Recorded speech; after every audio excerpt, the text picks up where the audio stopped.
verse altogether. Psalms 23 verse 3 begin. He restores my soul. He leads me in paths of righteousness for His name's sake. You may be seated. And now we are going to the most important part of our worship service this morning. Friends, let us welcome Pastor Luel Declarador.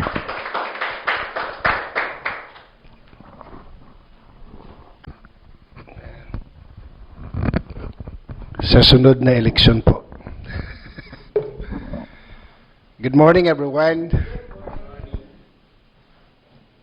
Yeah, our short and simple topic today is about righteousness. I hope you will agree with me if I say that every believer is called by God to live a life that reflects God's righteousness and holiness. Amen. But I'm so happy today hearing that there is somebody from the mission field from Laos. Yeah, I have a classmate who also now assigned in Laos. We met in our prayer and healing counseling conference in Malaysia last 2023. Huh? Don't you believe, guys, that every one of us is being called to be a missionary? Right? And every heart that don't have Christ is a mission field. Right? I'm so excited today. Actually, 2 weeks ago, I already prepared my sermon. But I was praying early in the morning 2 days ago. The Lord doesn't really touch my heart or give me like the excitement of sharing that. And all of a sudden, yesterday, I went home from a restaurant. I went back to Pastor Pablo's house and prayed for 2 hours and asked the Lord for guidance. And the Lord leads me to this topic. The very strong impressions of the Lord to my heart is that, prepare my bride. Prepare my bride. So, anong ibig sabihin nun? To prepare my bride. The bride must be clothed with wedding garments. Right? And that wedding garments is the righteousness of Christ. Right? The Lord loves us so much. We know that. And He gave us 2 things. When we come to Him, on that very day we came to Jesus Christ and decided to accept Him as our Savior and Lord, He gave us 2 things. Number 1, the forgiveness of our sins. And number 2, He imputed to us His righteousness. And the transactions was done on the cross at Calvary. Jesus Christ is saying to us, Von or Luel, here is my righteousness. Give me your sin. So that someday when you stand before the holy throne of the Father, clothed by my righteousness, you don't have that feeling of being guilty, inferior, or being condemned because you are wearing my righteousness. See? Tama na po ang tampuhan. Stop running around. Take seriously what God is telling us, because we are serving the God that knows the end from the very beginning. The very reason why God called each and every one of us is to prepare us for His second coming. Jesus Christ started His ministry by saying, repent and be baptized. Totoo ba yun? Hindi yan. Sabi ni Jesus, repent because the kingdom of God is at hand. That's why our church was made through that preaching, the God's Kingdom Fellowship. Because we're preparing the people to live a kingdom culture, a kingdom mindset, and to be washed, and to be cleansed inside and outside. What God wants us to hear about the righteousness is that our inner being must be cleansed by His Word through faith in what He has done for us in Calvary. Right? We don't know, because you know what? You read in the book of Revelations, chapter 13, if I not be mistaken, supposedly, that the beast is coming. And his number is, what?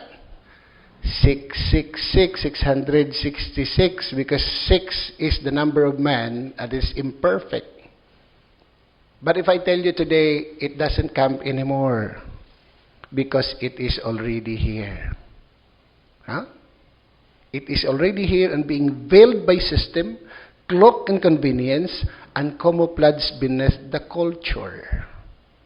Well, we are all experiencing technology that knows your face, platform that track your movements, transactions that no longer need cash, global policies that sadly demand allegiance. It is not being forced. Right? Gising! Hoy, gising! It is an awakening call to all of us, because we have just experienced the COVID-19. If we are not aware of it, it was like a test of how this trinity of Satan, that is trying, from the beginning God has a trinity, because we believe in the triune God. Satan is also trying to imitate that. He has his own trinity. Satan, the beast, and the false prophet. Right? Just be careful. I just read this to all of us, because we just want to be prepared. And the responsibility of Pastor Pablo, Pastor Bon, and I myself is so heavy for us. That's why, you know what? I've been preparing our theme for this camp 2025, and this will be happening this coming Friday, Saturday, and Sunday. Our annual theme for today is that arise and shine, your time has come, in Isaiah 60, verse 1 to 3. But all of a sudden, the Lord impressed on my heart, change it. So what is that, Lord? He said, prepare my bride. And I had a very bad dream about it. Can you imagine? Jesus gave us the parable, and that's a very stern warning for us. Remember the 10 virgins? They are virgins, representing our churches. They are Christians, so to speak. But unfortunately, when the banquet was officially opened, there were only 5 of them were able to come in. And that representing the 50% of our community being a believers. So can you imagine how disastrous it is tonight when Christ returned at 12 o'clock in the midnight and everybody is in the party? Remember the scripture of the Lord. The same scenario will happen during the time before the flood, the time of Noah. People were dancing, people were partying, going to the park, going somewhere else, give themselves to marriage, so on and so forth. Celebration there, celebration here and there. And all of a sudden, the flood came. The same scenario will happen. The only thing, the difference is that every eyes will see that Jesus Christ is coming from the clouds. But before that second coming will happen, we have to prepare ourselves for the rapture. There are churches that we are not one in teaching, when will this rapture will happen? So many said, in pre-trib, mid-trib, or post-trib. For me, personally, I don't care about the trib. Whether pre, post, or mid, or post. What is important for me is to prepare my church, my body, myself, and all the members of our church for the coming of Christ. And for that raptures will happen. Huh? Wow. I was talking to 5 pastors in Mississauga. We have a coffee meeting. And these 5 pastors are one in their own theological belief that raptures will happen before the tribulations. I mean to say, they're pre-trib believers. I don't, Pastor Bon.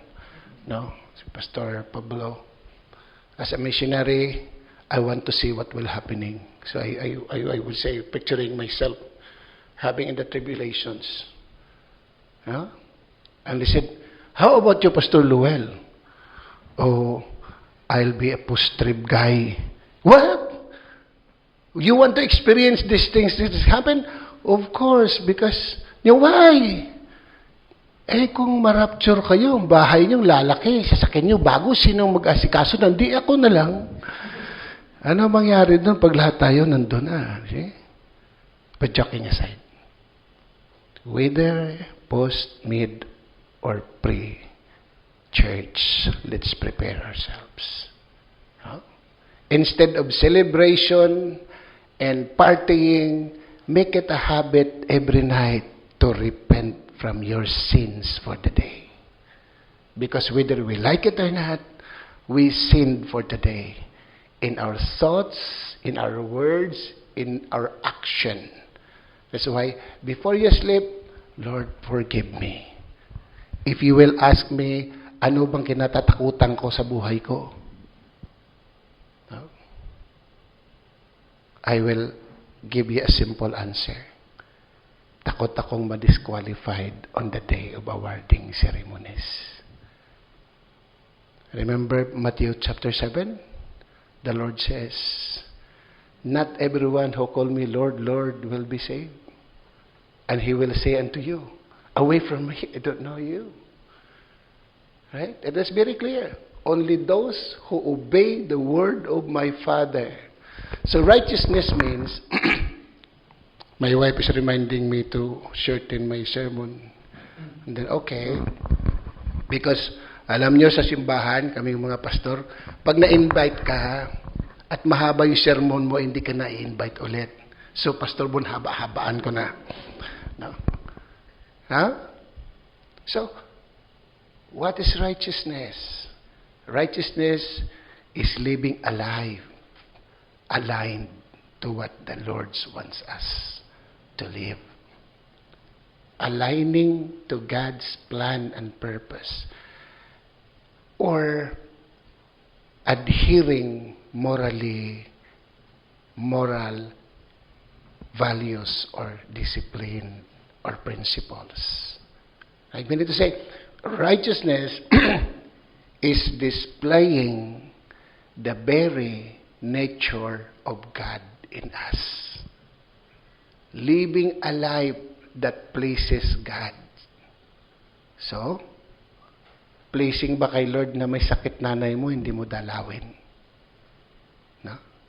Pleasing ba kay Lord, iwanan na lang natin yung mga nanay-tatay natin sa home care without saying, di ma, I love you. See? No. So just be careful. So let's go to our main topic today. Of course, with our scripture. Let us dissect the scripture.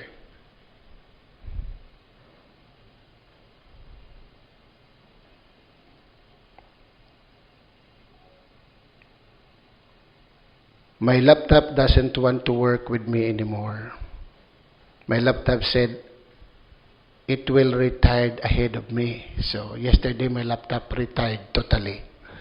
So that's why I texted Pastor Bon. I'll send it through my phone, and the young guy there who is a computer hazard, and me is a computer wizard, and me am computer hazard. So I tried to send communication. So He restores my soul. Let's read together. He restores my souls. He leads me in the path of righteousness for His name's sake. Amen. Brothers and sisters, the word of the Lord. Let us pray. Lord, bless us with wisdom, knowledge, and understanding. Let it flow from your throne to us, that all of us, Lord, may understand what you want trying to tell us today, and give us that understanding, Lord, to accept it personally, and we will be changed through these words. In Jesus' name, amen. So, next slide, please. This verse speaks of God's role in renewing and guiding believers. God as a shepherd restores the souls, bringing renewal and healing to the believer's inner being.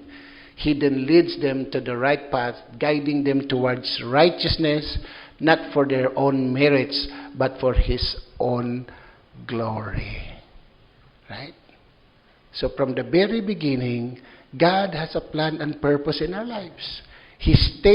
Paul stated very clearly in the book of Ephesians chapter 1, that God's purpose is for us to stand faultless before the throne of God, adopted being the Son of the living God.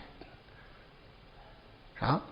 Clothed by righteousness of Christ alone. So we need to say, God's plans and purpose in our lives is for us to face the Lord on that judgment day. Not to be judged, not to be condemned, but to receive your reward. Amen? At we will be cleansed in inner being. You know what? Christ did not die because of our face. No? Because of who we are, but He died in order that purpose of creating us be fulfilled. That's why in the last of the last days, we need to pray more and more. Spending time together as husband and wife to pray for our children, to pray for ourselves, to pray for our community, to pray for our country. But I don't know how many churches, how many Christians are praying. Specifically, Canadians prayed for Canada. No? Remember, we have given that mandate in 2 Timothy chapter 4, verse 1 to 3. No? We need to pray. Because praying is an act of cooperation so that the plan and purpose of God in our lives will be easily fulfilled. Because if we are not praying, we are not bowing before God as an act of worship. Remember, brothers and sisters, worship is not what we understood as Christians. Worship is not the singing that we sang. It's not the services that we're doing here. But worship is more of personal, offering yourself to the Lord, bowing before His throne, His holiness, and giving up yourself to the Lord personally. That's why Jesus Christ reminded the Samaritan woman that worship is not in the temple, it's not in everywhere, but worship God in spirit and in truth. And the kingdom of God, one of the pillars of God's kingdom is righteousness. Amen. So next slides, please. Let us dissect this. He restores my souls. They are the key points. He restores my soul. He leads me in the path of righteousness for His name's sake. Before I dwell deeply into righteousness, let us analyze these key points. Next slides, please. This phrase emphasizes God's power to renew and refresh believers' spirit. Right? When you are tired and weary, come to Jesus. He will refresh your spirit because He has that power and He loves to do it, to refresh the inner being of His children. When you are afraid or when you are troubled, come to Jesus Christ. He is our refuge. When you are sick, come to Jesus Christ because He will heal you. God allowed us to experience darkness so that we can appreciate that Jesus is the light. God allowed us to be sick in order for us to prove to ourselves that Jesus is my healer. How can we say Jesus is the answer if we don't know the question? The question is that, do we have that level of confidence and trust in the Lord Jesus Christ? Do we have that peace in the midst of calamities? Peace that beyond human understanding, that comes only from the Holy Spirit, the inspirational presence of God, Holy Spirit in us, that give us that unfathomable, unexplainable, and unexpressible joy in our heart in the midst of trials and calamities. To be honest with you, I'm very excited what will be happening in this world. When I heard war, I am happy to hear that. Because it is already revealed and fulfillment of God's plan. The only thing that bothers me is that to pray for the believers to be protected. Don't get me wrong, I'm not that dogmatic, but you know what? I don't pray, Lord, stop the war. No. I just always pray, Pastor Pablo, Pastor Juan, Lord, your will be done. But remember the faithful believers, because it is you who promise that you will fight for us, and you will give us the victor's crown. Don't worry, God is wearing and giving us the victor's crown. Amen. Huh? Refresh believer's spirit. The real joy, the real refreshment, the real peace can only be found in the presence of Christ. Because in His presence there is healing, there is deliverance, there is peace, and there is fullness of joy. Right? So you are be blessed when your wife, her name is Joy. Right?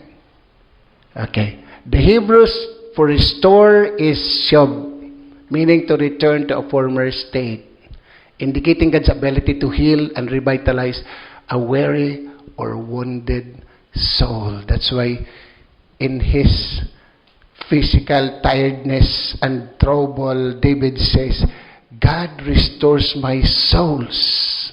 He refreshes my souls. The inner being that is in us must be refreshed always and restored. And it can only be happen when we read the Word of God, meditate on it, and pray. Couples of weeks ago, I shared in our church about spiritual investment during our service in the park.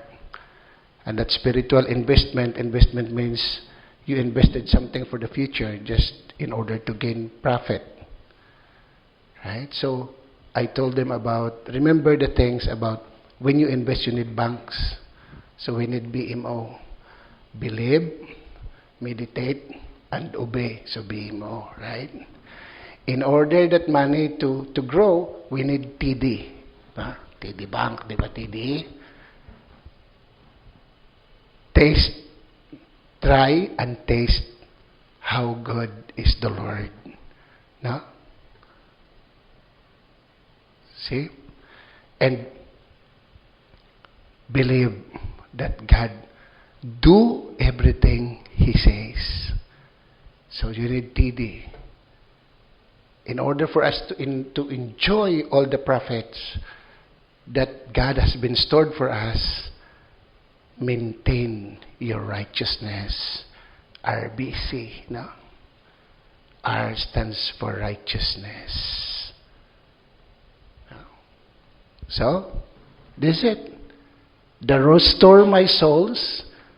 God has that power to refresh our souls, revitalize us, and in order for us to stand firm in the midst of adversities when we are in Christ. Next slides, please. He leads me in the path of righteousness. After restoring the soul, God guides the believers along a path of righteousness. This path is not just about avoiding sin, but actively pursuing what is right and pleasing to God. Amen? It's about aligning one's life with God's will and character. It encompasses the biblical definitions of righteousness. See? The only person that can guide us totally into the path of righteousness is Jesus Christ, our Lord and Savior. Okay, the last one. Value. Before we move on to the conclusion, let me have this. These are the important things that we need to understand about righteousness in the Bible. I tried my best to do this because Pastor Bon is here, so he is a graduate of biblical studies, so I don't want him to be frustrated that Pastor Luwel did not study his preaching, okay? The value of righteousness in Old Testament foundation, prophetic insights. When we say prophetic, it came from the book of the prophets. Practical implications and eternal perspective. Since my laptop retired, he retired it together with my writing. So I tried to rebuild it to my cell phone. That is the value of righteousness.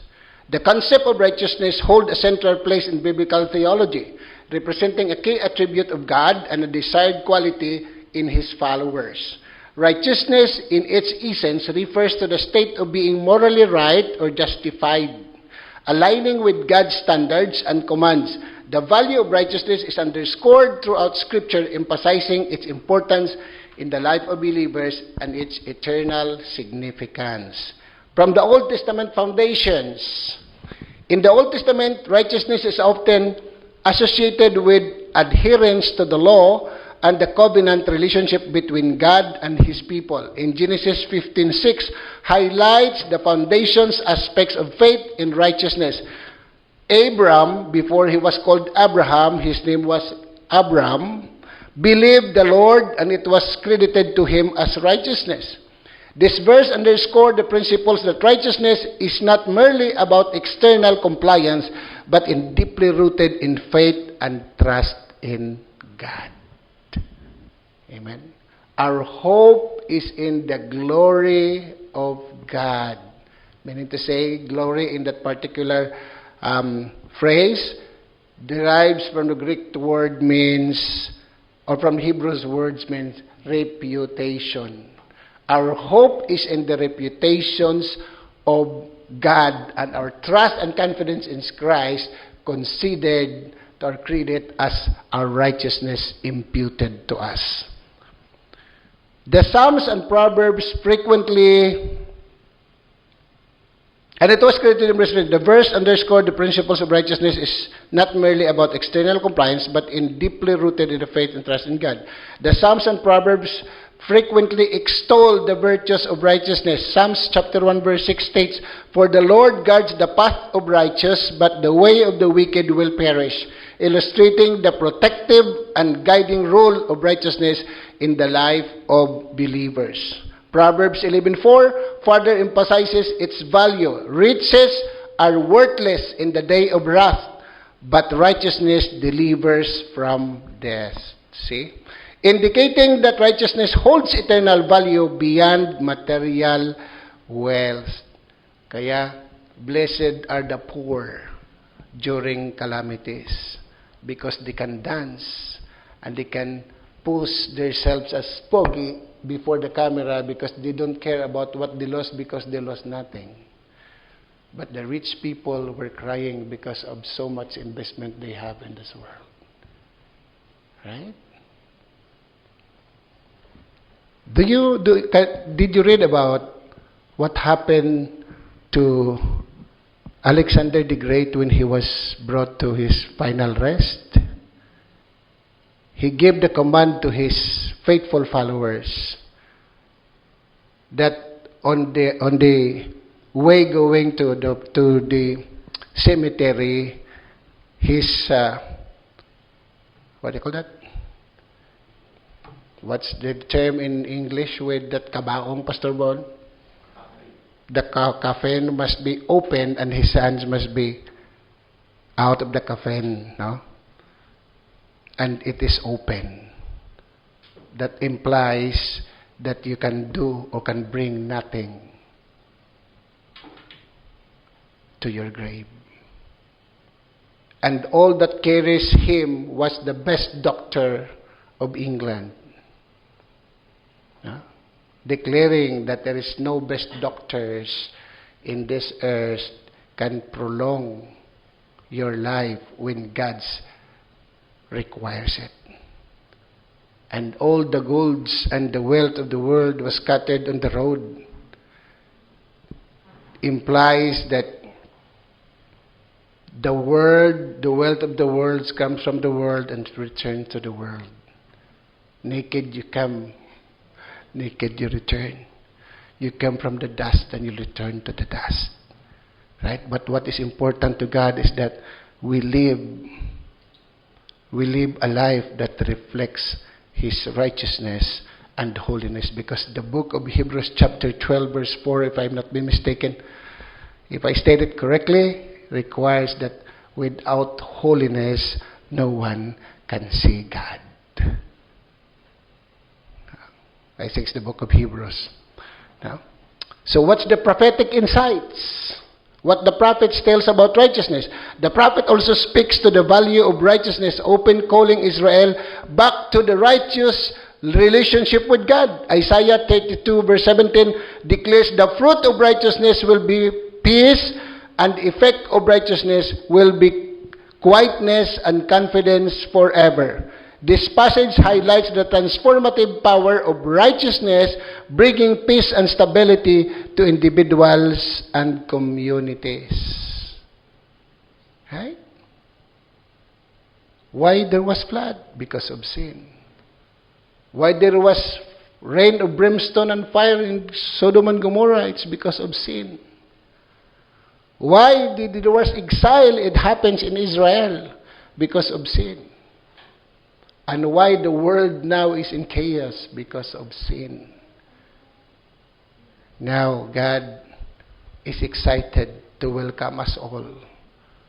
And that there is no such term in the Bible as rapture, but caught in the air with Christ. So let us always be vigilant, because our enemy is so crafty to deceive us. The book of Revelations gives us warning that Satan is here to deceive even the elect. And it speaks of all of us. Amen. New Testament fulfillment. In the New Testament, the value of righteousness is fulfilled and exemplified in the person of Jesus Christ. Matthew 5:6 records Jesus' teaching in the Beatitudes. Blessed are those who are hunger and thirst for righteousness, for they shall be filled. Here, righteousness is portrayed as a deep spiritual longing that leads to divine satisfaction. The Apostle Paul further expounds in the concept of righteousness in his epistle, particularly in Romans chapter 3, verse 22 to 24, explains that this righteousness from God comes through faith in Christ, in Jesus Christ, to all who believe. There is no distinction, for all have sinned and fall short of the glory of God, and are justified freely by His grace through the redemption that is in Christ Jesus. Paul emphasizes the righteousness is a gift from God, accessible through faith in Christ and not through human effort alone. Practical implication. The value of righteousness extends to practical living, as believers are called to embody righteousness in their daily lives. James chapter 1 verse 20 to 22 admonishes, for man's anger does not bring about righteousness that God desires. Therefore, get rid of all moral, felt, and every expressions of evil, and humbly receive the word planted in you, which can save your souls. Be doers of the word and not hearers only. Otherwise, you are deceiving yourselves. This passage encourages believers to actively pursue righteousness through obedience to God's word. Eternal perspective. Finally, the value of righteousness is seen in its eternal implications, Revelation 19 to 8. So from Genesis to Revelation, God is teaching us about His righteousness. The value of righteousness in this passage, in Revelation 19:8, describes the righteous acts of saints as fine linen, bright and pure, worn in the marriage supper of the Lamb. She was given clothing of fine linen, bright and pure. For the fine linen she wears is the righteous act of the saints. This imagery underscores the eternal reward and honor associated with living a righteous life. In summary, the value of righteousness is multifaceted, encompasses faith, obedience, peace, and eternal reward. It is divine attribute imparted to believers through faith in Christ, shaping their lives and destinies in accordance with God's will. Amen. I'm done. Guys, I want to teach you a practical way of making ourselves worthy to stand before your throne. Basically, number one, we need to know who we are in Christ. Meaning to say, you understand fully about your identity in Christ. Amen? From the darkest of the world, the side of the world, God took us, having that filthiness in us, wearing that dirty clothes. He forgives our sins and gives us the clothes of a very fine linen, the white fine linen. Can you imagine that? A very simple analogy. Lumalakad ka sa kalsada, you're walking on the muddy road. If you're wearing black and dirty clothes, you don't care about the mud. I don't care about kung maputikan ka o hindi, dahil luma naman to wala naman no? But knowing that you're wearing a white pants, white t-shirts with white shoes, then you walk through the muddy road, what you're going to do? You swim? No, you have to be careful. Na hindi maputikan yung sapatos mong puti, damit mong puti. You got my point? God changed our clothes. He gave us that fine linen for us to have that something to wear during that banquet. And that fine white linen is His righteousness. So, don't take it for granted. Your identity must be stable, and you, all of us being a Christian, understood that we ourselves knows our identity in Christ. I am saved by the blood of the Lamb, forgiven, loved, highly favored, and deeply loved by my God. Number one, desire it. Number two, desire it. Blessed are those who are hungry and thirst for righteousness, for they shall be filled. Everything that will happen to us in the physical must start from the spiritual, and it must start from our heart. Decide to be righteous. Decide that something that our Father in heaven will be proud of us. And decide that in your action, in your words, in whatever you do and say, it will bring glory and honor to our God. And lastly, in a simple principle, we read it this morning. Huh? The God who reserves a God principle. Matthew 6:33 that says, but seek ye first. Very simple, but it's very, very, very powerful if you're doing it every day. Seek ye first the kingdom of God, not the pinggan. Okay? Sino Ilonggo dito? Walang Ilonggo. Ako lang, ano? Pinggan means plate. The same sound, kingdom, pinggan. Huh? Do not seek the pinggan or the plate from God, because it speaks of food. But seek with your whole heart the kingdom of God through prayer, through meditations in His Word, and His righteousness. And all these things shall be added unto you. The problem that we have, especially for the Christians, they want only to read the last phrase that says, and all these things. Like in Great Commission, they don't want to read the Great Commission, only commission. No? That commission become omission. That's why no one wants to move out from their comfort zone to be a missionary. So, brothers and sisters in Christ, in conclusion, never allow the lust of the flesh, the lust of the eyes, and the pride of life to hinder our healthy and intimate relationship with Christ. Be sure that your white fine linen that has been given to you by Christ through His life. Through His life. Can you imagine, sister? He was the king, the splendor that He has. He abandoned His throne and chose to be in that manger, clothed by the peasant clothes, in order to save us. See? If you don't value that, it is yours. Now, in a challenge, I'd like to leave this to you, brothers and sisters in Christ. Live a life that brings glory and honor to God, so that others may come into the saving love of Christ. Maybe my life, your life, our lives will be the last Bible, living Bible that others people may see, so that in order for them to realize and feel the greatness of God's love. Let's bow our heads in prayer. Father God, we thank you. We bless you and we honor you, Lord. Forgive us our sins, because we are all miserable sinners, O God.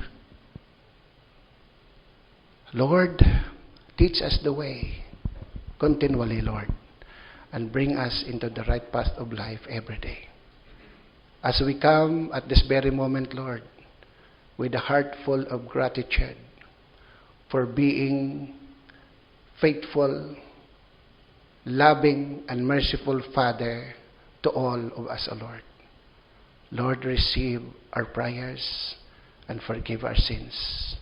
Lord, we continually claiming your promise in Acts 16:31 that if we believe in you, you will save us and our family. Lord, save our siblings with their respective family. Heal them, Lord, because we believe you are the Christ of yesterday, today, and forever. You are the God that heals, you are the Lord our healer. Lord, as your minister, as your servant and minister of the gospel, Lord, I speak healing to everyone here today. The holistic way of healing us, Lord, mentally, physically, emotionally, even a relationship, Lord, will be healed. For we know, Lord, if we love one another, it's the only way, Lord, so that the world will know that we are your disciples, O God. Father, we thank you, we bless you. And we return to you, Lord, the glory and honor in the matchless name of our Lord and Savior, Jesus Christ. Amen and amen.